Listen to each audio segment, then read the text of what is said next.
Bom, vamos lá então. Todo mundo trouxe a Bíblia? Seja ela digital, seja ela impressa, o importante é a gente ter ela, acesso a ela, né, o tempo todo. E essa manhã eu quero começar lendo uma passagem com vocês, para que a gente possa trabalhar um pouquinho algumas questões que eu creio que são muito importantes nessa passagem. Eu quero que vocês abram em 2 Reis, no capítulo 5,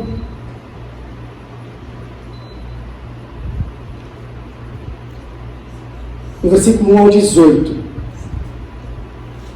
Você pode acompanhar aí na sua Bíblia, e eu vou ler aqui com a gente. Todo mundo se achou? Naamã, comandante do exército do rei da Síria, era grande homem diante do seu senhor e de muito conceito, porque por ele o Senhor dera vitória à Síria. Era ele herói de guerra, porém leproso.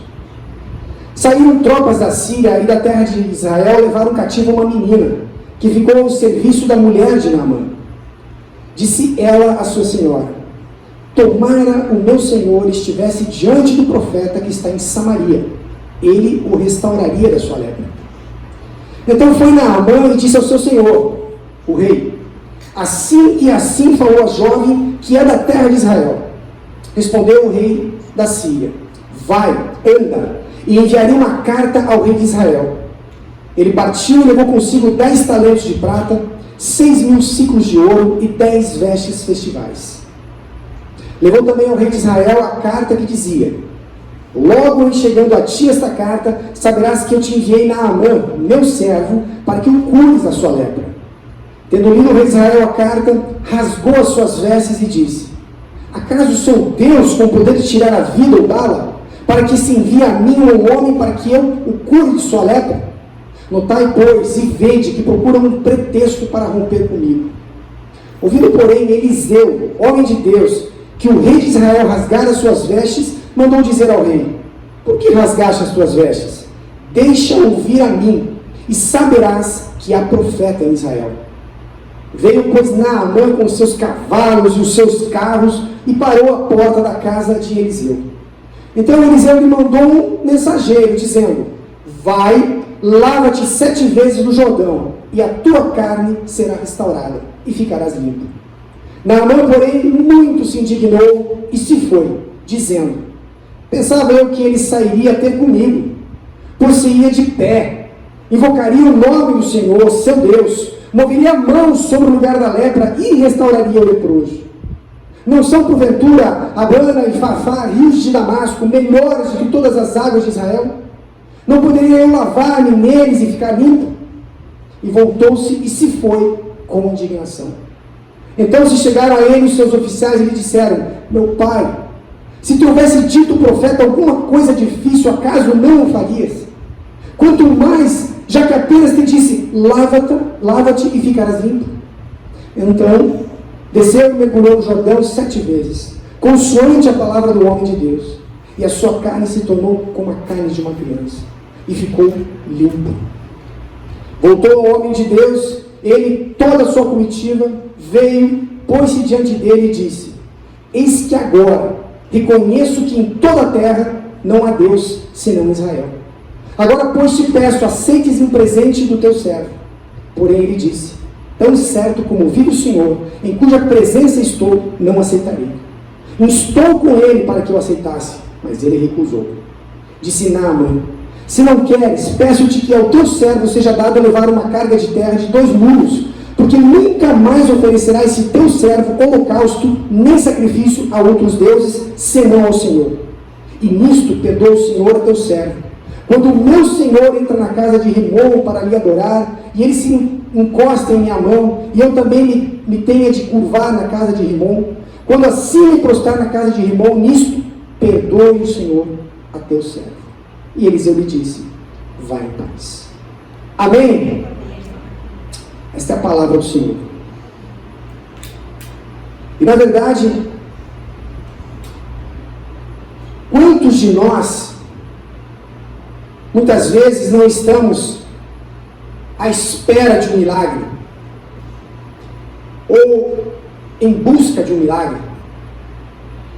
Particularmente, eu quero dizer, em nossas próprias vidas. Algo que somente Deus, em suma, poderia fazer por nós. E talvez, ainda melhor, em nós. Eu estou falando daquilo que você e eu, talvez já possamos ter perdido por completo as esperanças.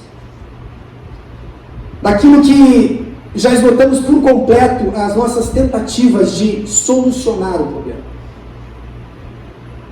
E para piorar ainda um pouco mais, a gente acaba nos acostumando com esse problema. Com o porém nas nossas vidas. Especialmente até certo ponto, quando a gente consegue de alguma forma esconder, ou pelo menos mascarar o que nos perturba, no íntimo, no secreto, nos assombra. Assim era a vida de Naamã, como a gente acabou de ler. E existem pontos muito importantes a respeito da vida deste homem, deste momento na vida deste homem, para que a gente possa aprender uma lição valiosa de como Deus pode e pretende lidar conosco. Nós vemos então que ele era um general, mas não somente isso, ele era um comandante de todo um exército, na verdade um exército, historicamente falando, mais poderoso da sua época. Portanto, muitos homens estavam sob o seu comando, e provavelmente nada, absolutamente nada, lhe era negado ou privado. Até mesmo o rei, nós vimos, ele tinha no mais alto conceito, e na medida que ele mesmo chega pedindo algo, imediatamente o rei lhe concede, imediatamente o rei inclusive facilita para ele.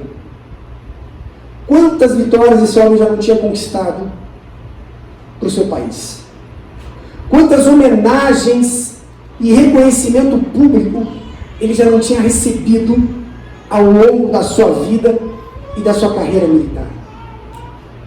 Imagina que cada vitória desse homem, cada conquista, ele era posto publicamente, reconhecido, honrado, aplaudido, ovacionado, celebrado. Sujeito, então, muito respeitado, onde quer que fosse. Seu nome era sinônimo de autoridade e poder. Ele era um sujeito, inclusive, invejado, provavelmente, por muitas pessoas. Olha que interessante. Mas havia um detalhe na sua vida.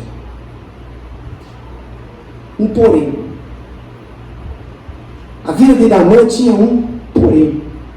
A vida de Naamã tinha um detalhe. Oculto até certo ponto, mascarado até outro ponto. E a própria Bíblia destaca isso. Mas o que eu quero frisar aqui essa manhã não é a doença de Naamã propriamente dita. Até mesmo porque quando a gente estuda um pouquinho mais a respeito dessa doença, de como ela é descrita na sua raiz original, a conclusão é que nós não podemos nem mesmo afirmar que era lepra mesmo que esse homem tinha. Existem algumas controvérsias em relação a isso.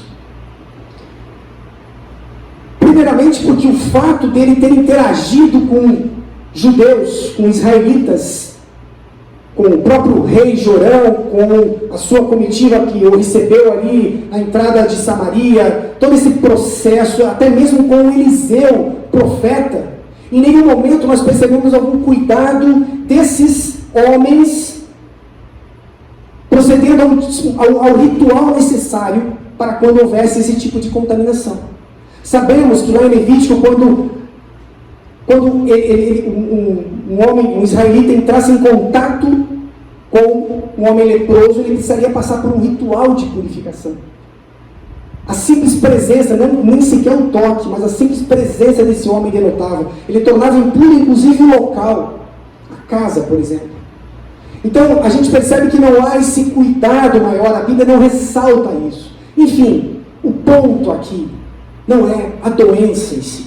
E não é isso que nós vamos pretender esgotar o nosso tempo. O que nós queremos abordar aqui é que o homem tinha um porém em sua vida de sucesso. O homem tinha uma vírgula na sua vida de sucesso.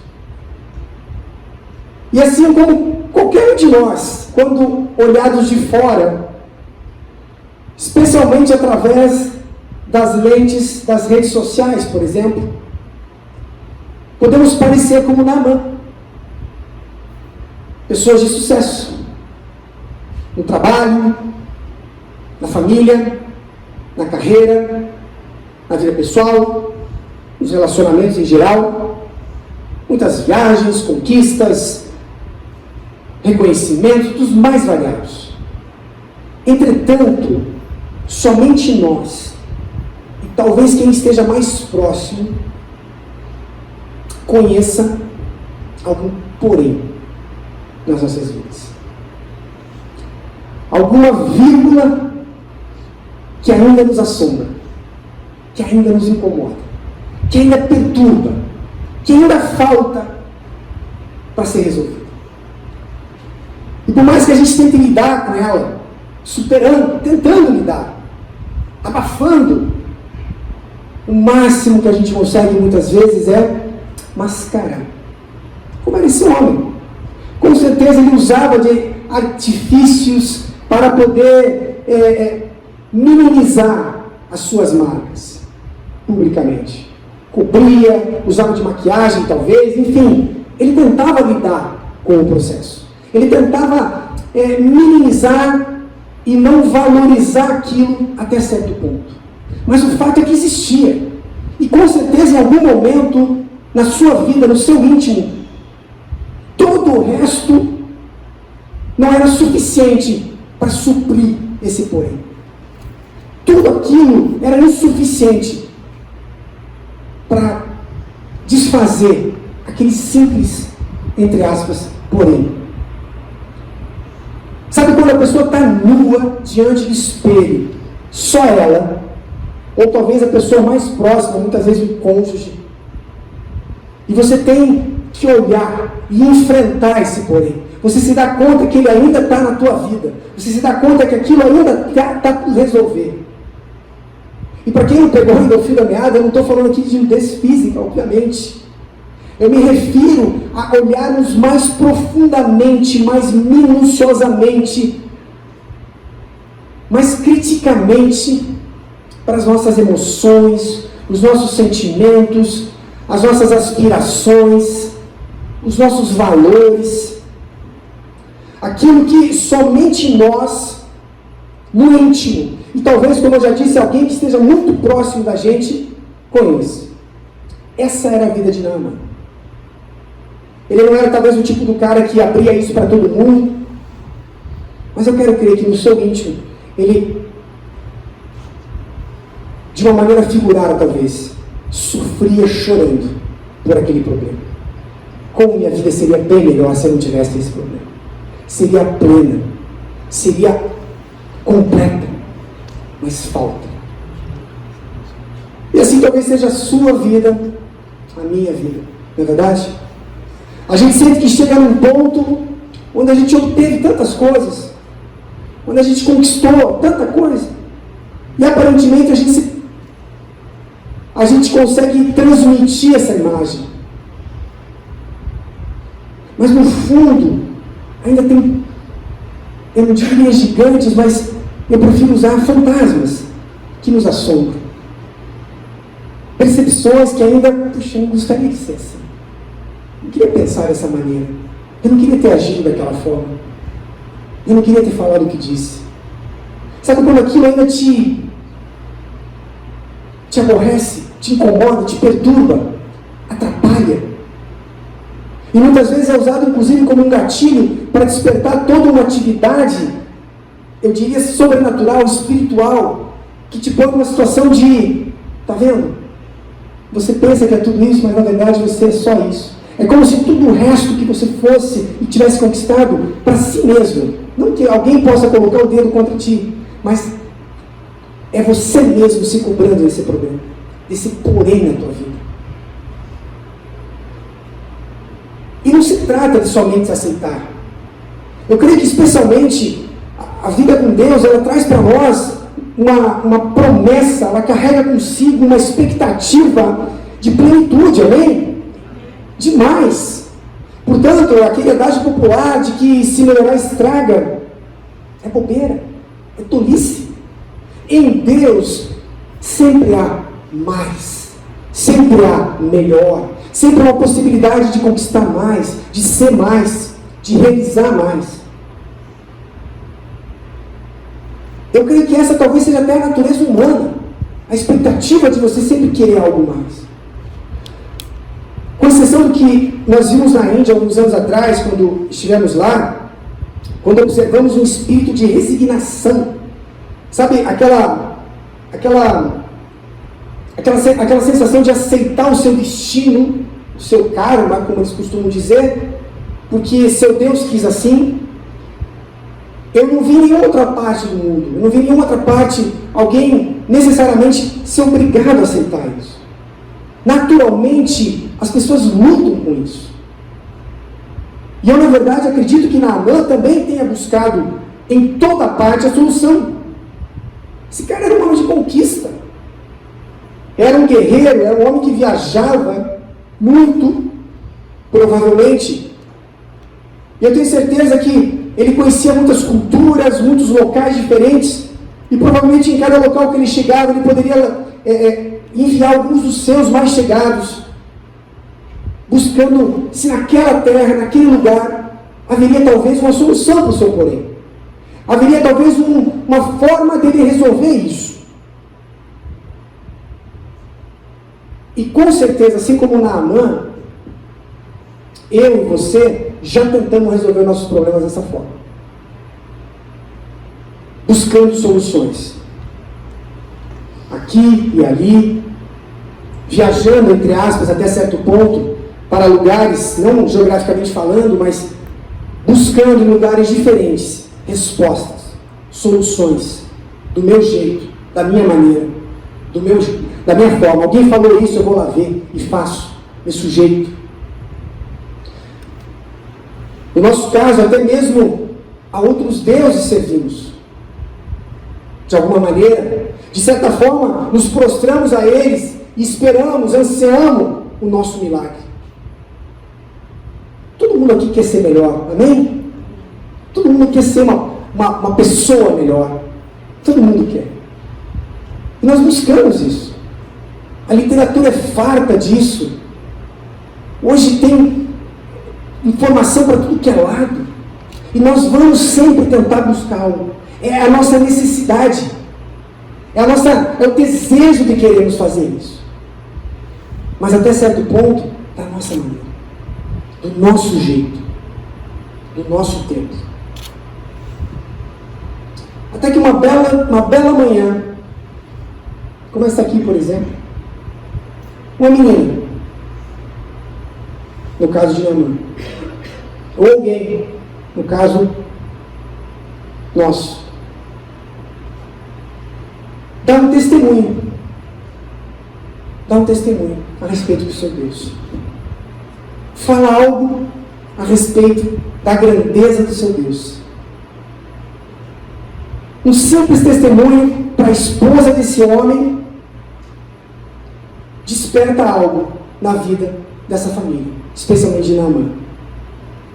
Se o meu Senhor pudesse ter com o profeta que está lá em Israel, em Samaria.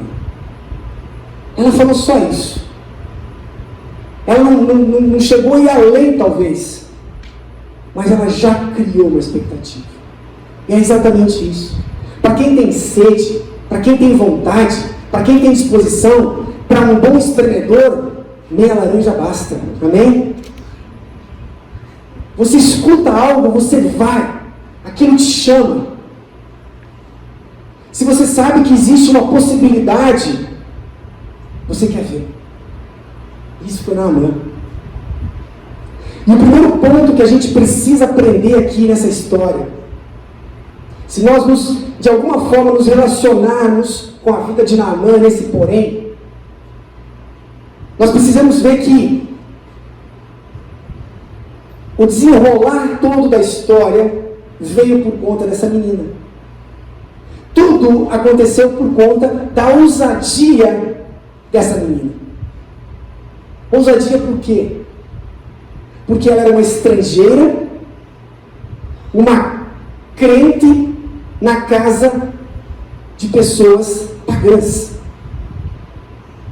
E talvez isso custaria, talvez até a própria vida, falar de certas coisas. Culturalmente falando, até hoje em dia isso é um problema. Mas essa menina ousou. E é essa a principal lição. Nós precisamos testemunhar a grandeza do nosso Deus. Amém? Muitos Naamãs aí fora esperam que eu e você possamos falar do Deus que a gente segue, do que Ele é. Ah, se você conhecesse o meu Deus. Ah, se você escutasse o que Ele tem para falar para você. Se você ouvisse aquela palavra, eu tenho certeza que você ia encontrar paz no teu coração. Ah, se você permitisse o que Ele fez na minha vida, o que eu era, o que eu sou hoje. Se não fosse a ousadia dessa menina, nós não teríamos, provavelmente, esse texto hoje. Naamã não teria nem chegado perto da sua cura. E principalmente para a salvação da sua alma. Sabe, nós precisamos ser mais ousados. Nós precisamos ser mais ousados. Nós precisamos orar mais uns pelos outros. Amém? Nós precisamos falar mais de Deus, onde quer que nós formos. Não podemos perder as oportunidades de enxergar alguém, né, a famosa história, a bola quicando, e você vira as costas para o gol. Pregar a palavra, disseminar o evangelho, levar consolo, esperança, onde formos. Paulo, na verdade, diz que nós precisamos fazer isso constantemente, conveniente seja ou não, a todo tempo. Isso quer dizer que às vezes a gente vai passar por chato, inconveniente, mas esse é o nosso papel.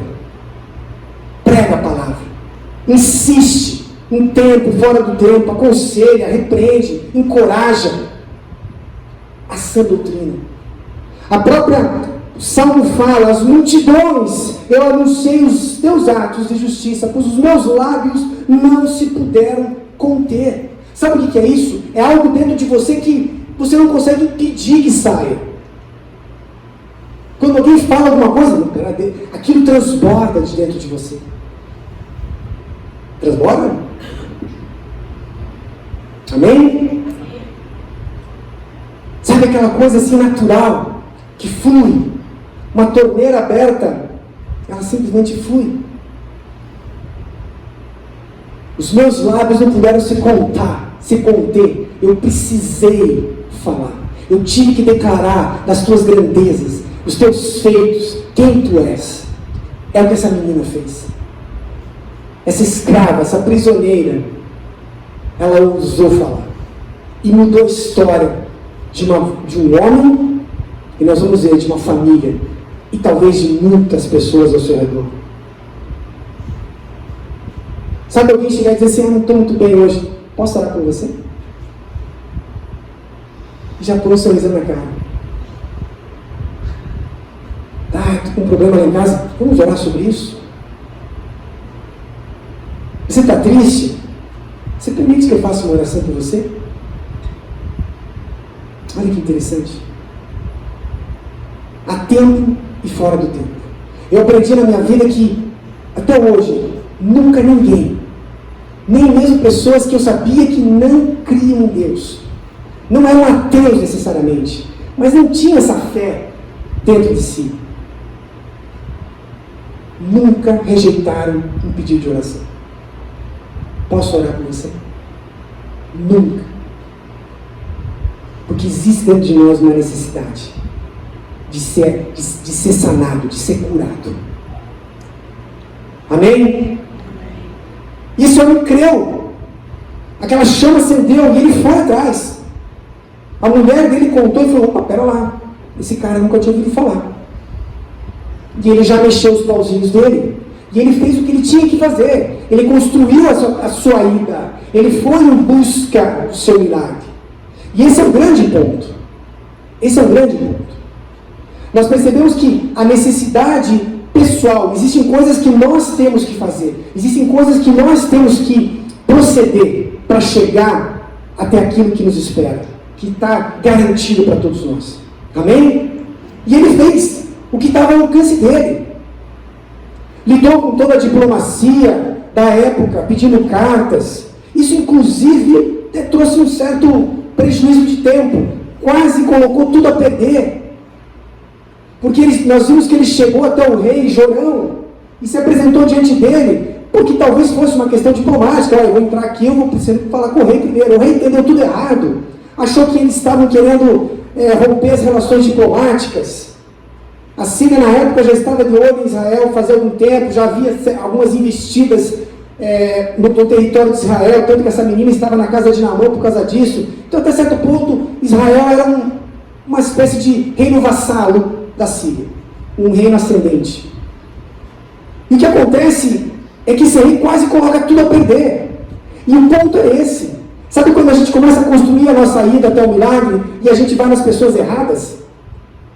A gente leva a nossa promessa de milagre para pessoas que não sabem e não creem que é possível. Alguém já passou por isso?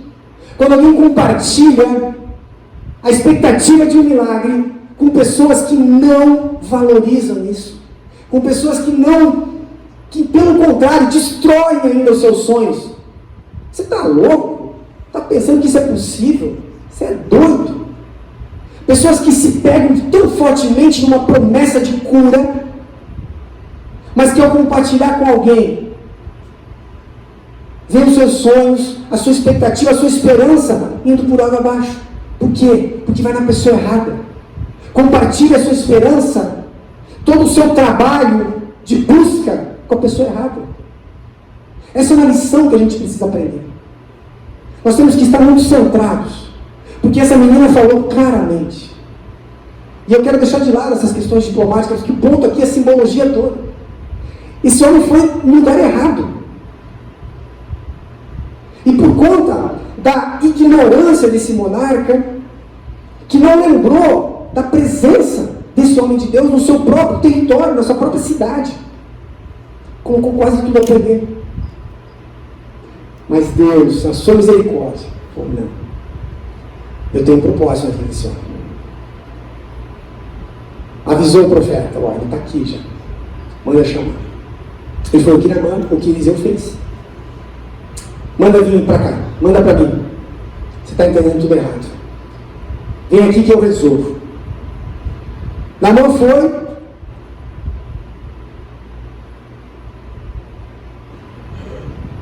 Chegando lá,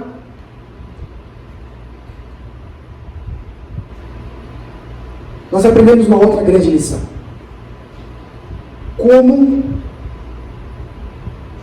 Naamã se comporta diante daquilo que Deus tem para ele. A atitude de Naamã em relação à iminência daquilo que ele vinha procurando. Finalmente, ele bateu aqui, bateu ali, mas ele chegou. Agora, ponto. Meu milagre está aqui, dentro dessa casa. Mas nós percebemos ali um comportamento reprovável por parte de Deus. E ainda nos ensina algo a respeito de nós mesmos, de como nós nos comportamos muitas vezes diante de Deus.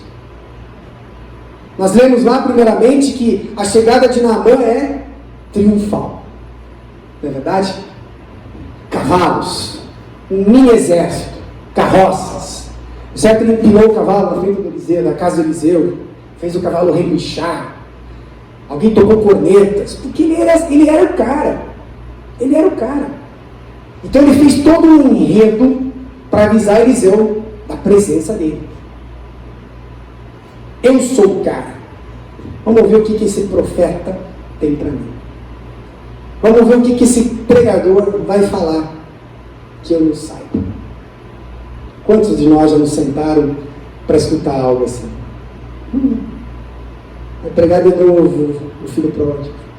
Já ouvi isso tantas vezes. Vai pregar de novo isso. E lá vem bordoado. Sabe, nós nos comportamos, nós nos colocamos diante de Deus na mais plena e absoluta arrogância. Sabe quando a gente chega e fala assim, olha para mim, está tudo bem. Eu estou aqui porque me chamaram. Eu vou escutar o que você tem para me falar, porque... Vamos lá, o que você tem para me falar? Mas você já viu como é que está a minha vida? Você deu uma olhadinha no meu Insta? Você sabe com quem que você está falando? Isso muitas vezes não é verbalizado, mas existe todo um comportamento por trás disso. Sabe o que o profeta faz? Nem levanta da cadeira. Nem olha para fora. O profeta manda um mensageiro. Eu não acredito que Eliseu esteja aqui querendo tratar mal o general, ser mal educado. Né? Se fosse eu fazer isso, a Débora diria talvez, ai amor, para de ser grosso, vai lá e fala com o homem, ele veio tão longe. Vai lá, pelo menos dá uma atenção para ele. Namã não queria ser mal, Eliseu não queria ser mal educado. Porque agora, na verdade, nesse momento, era um ponto crucial. Porque nesse ponto, Deus precisava tratar ainda mais profundamente Naamã do que as suas próprias feridas. Veja, daquilo que ele acreditava ser o seu único problema, daquilo que ele acreditava ser o único porém da sua vida, existia algo muito mais profundo que Deus intentava lidar com a vida de Naamã. Sabe, Deus quando age nas nossas vidas, Ele vai fundo. E não somente naquilo que efetivamente possa ser visível, aquilo que é externo. Deus quer curar nossas almas, amém? Os nossos sentimentos, as nossas emoções. E Naamã, na verdade, se escondia atrás do seu escudo blindado de vibrânio, revestido de arrogância. Um escudo que não permitia que ninguém chegasse nele, que ninguém acessasse a sua intimidade, que ninguém soubesse que esse, na verdade, era um homem que tinha um porém na sua vida e que o afligia. E que mesmo aquilo que parecia e sabia que existia, para ele não era um problema. Até certo ponto. Sabe, era um problema que ele lidou desde a infância. Com certeza. Na sua adolescência, talvez. Mas ele tinha vencido. Ele chegou até aquele ponto. Está vendo? E talvez para as pessoas que falaram que ele não conseguiria, ele prova para todo mundo que ele conseguiu. Olha onde eu cheguei. Para quem disse que eu não conseguiria, olha onde eu estou agora.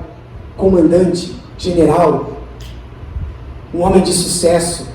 Tenho isso, tenho aquilo, faço isso, faço aquilo. Arrogância. Mas Deus estava fazendo uma obra completa.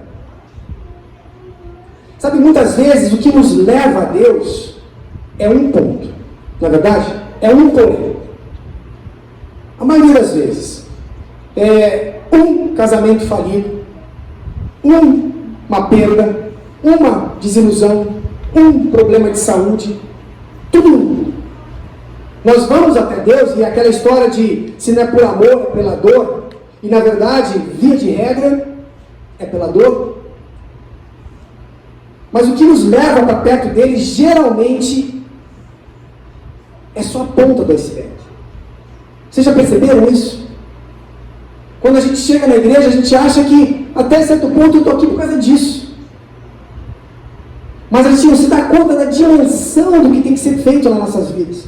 Se eu olhasse há 15, 20, quantos anos atrás, 15, 16 anos atrás, eu não imaginaria o quanto Deus poderia fazer na minha vida. Eu cheguei até Deus por conta do nosso casamento. Um casamento falido. Chegamos até Ele, eu particularmente cheguei até Deus através de um curso de casais, que abriu os meus olhos para a minha salvação. O meu casamento foi a desculpa para Deus me atrair. Deus, na verdade, olha o pacote todo. E existem fases para que o milagre aconteça. Naamã só vai receber o seu milagre na medida que algo maior seja resolvido. O que é isso? A sua arrogância. Sabe, Deus não tem um método padrão para lidar, para curar eu, você, para resolver o teu problema e o meu problema, mesmo que o problema seja o mesmo. Olha que interessante. Por exemplo, quando Jesus cura 2 cegos em diferentes momentos e em diferentes locais, num deles, Jesus molha os olhos do cego com saliva, sua saliva, e ora, impondo-lhe as mãos. No outro momento, um outro cego, o mesmo problema, cegueira, é curado com Jesus pegando a sua saliva e misturando com terra e aplicando o lodo e mandando esse homem ainda se banhar no tanque de Siloé. Todo um processo diferente. Para o mesmo efeito. Para o mesmo propósito. Então nós percebemos que existe uma maneira diferente de lidar com cada um de nós. E nós que somos pais e temos mais de um filho, nós sabemos que isso é verdade. A mesma situação para eu tratar com um filho é um jeito. Para tratar com outro é outro jeito. A maneira de interpretar aquilo, a maneira de se relacionar, nós precisamos aprender isso. Deus é um modelo. Para lidar comigo, tem uma maneira certa. E não é o meu jeito. Deus conhece o jeito dele em relação a nós. Amém? Ele entende que para se fazer comigo de uma maneira que fez com você, talvez o efeito não seja o mesmo. E é o que ele faz com Naamã. Na verdade, o pior de tudo é quando a gente acha que tem que ser do nosso jeito. Por que Deus não faz desse jeito? Eu já falei isso várias vezes. E é o que Naamã fala. Quando o cara se levanta, o mensageiro fala, olha, o profeta ali dentro falou que é para você ir no Rio Jordão e se lavar 7 vezes. O homem ficou louco. Não porque talvez fosse isso simples demais para ser verdade. Porque Jesus curou a distância, que é mais simples que isso. Jesus falou para o centurião, para o general, para o chefe da legião, o comandante da legião falou assim, pode ir que o teu servo já está curado. O centurião já está curado. A distância, que é mais simples que isso. Eliseu podia ter dito, manda ele embora que ele já está curado. Ele veio até aqui, tá bom. Mas Naamã vai embora porque ele é frustrado nas suas expectativas. Ele tinha uma ideia na cabeça dele a respeito do que ia acontecer. Ele mesmo fala, eu achei que ele ia sair, ele já desenhou todo o enredo de cinema na cabeça dele. Eu achei que ele ia sair, eu achei que ele ia chegar na minha frente, pôr-se-ia de pé, invocaria o nome do Senhor, moveria a mão sobre o lugar da lepra e restauraria o leproso. Sabe? Ele tem uma receita, ele tem uma ideia ótima para Deus, não acha? Ele já foi pensando, o Senhor podia fazer bem assim, porque vai ser épico, vai ser lindo. O que eu acho que me leva a crer é que Naamã conhecia a história do chamado... Vocês conhecem, a Débora até ministrou sobre isso no último culto, o chamado Monte Carmelo Ultimate Challenge. Vocês conhecem esse? quando o Elias, o antecessor de Eliseu, invocou dos céus fogo lá no Monte Carmelo e consumiu madeira molhada. E enquanto isso acontecia, ele ainda de quebra matava algumas centenas de profetas falsos que serviam a Baal e a Azera. Então, quando Naamã escuta que Eliseu, que era discípulo do Elias, o cara fez uma coisa cinematográfica extraordinária. Ele falou: é isso que eu preciso, isso combina comigo, é o meu estilo. Eu vou contar para os meus netos. Isso era uma coluna de fogo extraordinária. E essa coluna de fogo tocou como uma língua de fogo na minha cabeça. E o chão tremeu. E as coisas, eu escutei anjos cantando. E nós temos todos uma ideia de como é que Deus vai agir nas nossas vidas, não temos? Uma questão épica. Vai combinar comigo, vou escrever um livro depois. Mas daí você chega no culto e o profeta nem olha para você. Sabe quando alguém fala que vai ter um profeta? E você vai louco para dizer: agora ele vai falar para mim que eu vou ser isso, que eu vou ser aquilo. Vai colocar a mão na minha cabeça e eu vou ser curado. E o cara nem olha para você. Ele não faz nenhum tipo de revelação. Não faz nenhuma oração forte contigo. Ele fez uma oração coletiva. Vamos todos orar agora. Coloca a mão no lugar da tua doença. Você fala: que porcaria. Não vou fazer isso. Minha doença é muito especial para orar com todo mundo. Ele que tinha que vir orar, colocar a mão, se colocar diante de mim aqui na frente, todo mundo me chamava na frente. Provavelmente iria tremer aquela igreja lá. Sabe o que acontece então? Você vai embora do mesmo jeito que você chegou. Não é verdade? É o que aconteceu com Naamã. Ele virou as costas e estava indo embora. Porque ele não aceitou que não era do jeito dele. Ele não aceitou que aquilo não podia ser simplesmente. Sabe, eu tenho testemunhos de pessoas que, depois de um culto simples, ordinário, no sentido de que era um culto que acontecia todas as semanas com o mesmo pregador, foi curado, não no culto, mas naquela noite. Porque tomou posse da palavra. Porque acreditou naquilo. Simples. E por mais genérica que poderia ter sido a palavra, por mais, talvez, pequena, de novo, para um bom espremedor, meia laranja, faz um copão de suco, amém? Para quem está em busca de um milagre, uma palavra. Teu ouvido está lá, quem tem ouvidos que ouçam, você toma aquilo como verdade. Mas só isso. Porque é o que me bastava. Porque eu me sujeitei àquilo. Porque eu aceitei aquela verdade. Naamã fala: se eu soubesse que teria sido isso, que frustração, não teria ninguém, que perda de tempo. Sabe, nós esperamos sempre do nosso jeito, no nosso tempo. Tolice nossa. Deus estava trabalhando na vida de Naamã como Ele quer trabalhar nas nossas vidas. Sabe, o ponto principal: existem emoções, existem verdadeiras fortalezas no nosso coração que precisam ser tratadas, curadas, removidas, antes que aquilo que efetivamente eu busco possa ser conquistado. Amém? Você crê nisso? Esse é o teu milagre? Tome posse. Tem coisas que precisaram acontecer comigo primeiramente, para que eu pudesse avançar no estágio. O meu milagre maior, aquilo que eu busco ansiosamente, já é meu. Eu creio nisso. Mas precisam acontecer coisas comigo. Para Naamã era só arrogância. Sabe, felizmente ele deu ouvidos aos seus homens mais próximos. Felizmente ele aceitou o desafio, deixando para trás a sua arrogância, o seu orgulho. E ele foi e obedeceu. E esse é o pretexto das coisas. Sabe, se alguém chegar e colocar de repente cuspo, saliva na tua cara, isso pode até parecer meio nojento, e eu não acredito que ninguém faria isso de novo no dia de hoje. Afinal de contas, é o cuspe de Jesus, né? Eu até tomava ele, se fosse o caso, se pudesse fazer isso. Mas o ponto não é esse. O ponto ali representa que não importa o que seja, importa a submissão.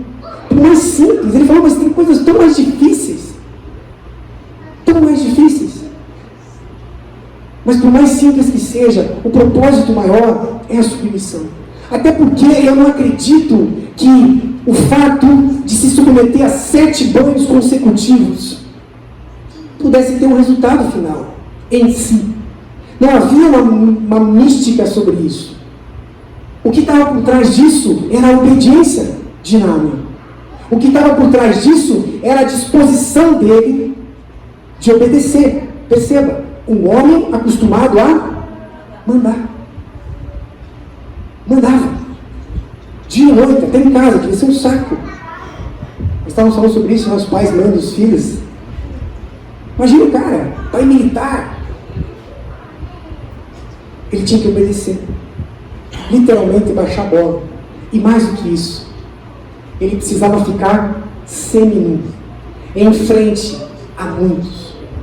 Não somente as pessoas mais chegadas, mas naquele momento, todos que estivessem naquela margem do Rio Jordão, veriam o grande homem, o grande general, seminu, e tudo feridento. Sabe o que me lembra isso? Tiago 5 fala que nós precisamos confessar os nossos pecados uns aos outros, para sermos curados. Nós temos que expor o nosso problema. Nós temos que, tornar ele, eu digo publicamente, eu não creio nisso, de púlpito fazer isso. E não é isso que a palavra ensina. Mas eu creio que existe um propósito onde a gente precisa se humilhar, perdermos para nós mesmos, remover aquilo que nos impede de sermos, o próprio Jesus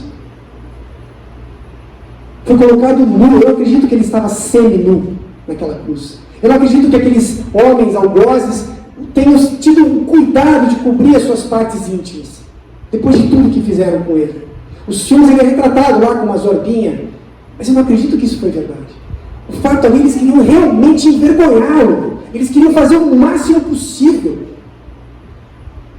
O próprio Jesus foi pregado diante de sua mãe, de mulheres, de quem pudesse assistir, nu, para que os pecados fossem perdoados, nossos pecados, a nossa vergonha.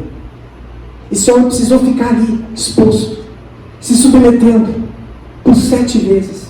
7 vezes. O ponto é esse. Quando eu me submeto ao que Deus me pediu. Quando eu entendo que não importa o que Ele tenha me pedido. Não é o ponto. Mas é o ponto eu servir, porque é isso que Deus procura. Corações servos. Amém? Mas nós sabemos o que aconteceu. Eu quero praticamente concluir com isso. Mais do que Naamã ser curado, ele foi o quê? Salvo. Esse homem recebeu salvação, porque ele volta para o profeta e diz assim: eis que agora reconheço que em toda a terra não há Deus senão Israel. Essa é uma oração do quê? Confessar Cristo, Deus, diante de todo mundo, diante do seu exército, diante de todo mundo. Um homem pagão, um cara que oferecia holocausto a um Deus pagão há poucos dias atrás. Ele fala assim: agora eu reconheço que não existe Deus. Esse homem se converteu. Ele foi mais do que curado. Ele foi salvo. Percebam que muitas pessoas vêm para Jesus e são simplesmente curadas. Simplesmente curadas. O ponto é que Deus quer fazer mais do que isso. Deus não quer somente te curar. Amém? Jesus, quando cura os 10 leprosos, lá em Lucas, no capítulo 17, 9 vão embora. Seguem sua vida. Curados? Sim ou não? Quantos voltam? Um deles. E o que Jesus fala para esse? Levanta-te, porque a tua fé te salvou. Esse homem recebeu mais do que os outros 9, que foram só curados. Ele foi salvo. Ele foi salvo. A ponta do iceberg foi a ferida dele. Mas esse homem voltou com um caráter transformado. para Damasco. A mulher dele não reconhecia ele, não porque visivelmente ele estava diferente, mas ele não era mais o mesmo. Assim como nós, quando somos salvos, não é verdade? Você se transforma, teu caráter é totalmente transformado. E o ponto principal agora, essa salvação não atingiu somente ele. Tenho convicção disso. A salvação entrou na casa desse homem. Eu quero crer que sua esposa, os seus filhos, eu quero crer inclusive que os homens mais próximos dele, ao observarem tudo aquilo, ao conhecerem o seu Senhor, o seu general, o homem que era há pouco tempo atrás, e do que ele se transformou, isso leva a salvação para muitos. É a forma mais profunda, mais genuína, mais transparente e incontestável forma de ministrar o Evangelho, de falar das grandezas de Deus. É a nossa transformação, amém? É o que não deixa sombra de dúvidas a respeito de milagre. Porque muitos são curados e seguem com a sua vida. Muitos têm o seu casamento restaurado e seguem com a sua vida. Muitos têm a sua saúde restabelecida e seguem com a sua vida, assim como os 9 leprosos. Mas quantos são os que voltam e se prostram, curados, aos pés de Jesus e dizem: eu te adoro, eu reconheço que não existe Deus como tu. Amém? Aleluia! Hoje foi um pouco mais longa a palavra, não é verdade? Mas eu tinha um pouco de crédito dos outros 2 cultos, né? Daí eu pude falar um pouquinho mais. Eu espero que vocês tenham bebido dessa verdade. Eu espero que vocês tenham percebido de alguma maneira, de alguma forma, em algum ponto, o que serviu, o que encaixou. E não sou eu, mas é o Espírito Santo que vai te confirmar e testificar isso. Tome para si essa verdade. Agarre. E por mais que ela não tenha sido nominada, né? Por mais que eu não tenha aqui feito o que Naamã esperava de Eliseu, a ti propriamente dito. Se você veio em busca de um milagre essa manhã, se você que escuta essa mensagem mais tarde, escuta a espera de um milagre, toma posse. Mas deixa Deus fazer do jeito dele. Deixa Deus agir livremente na sua vida. Simplesmente se entregue. Amém?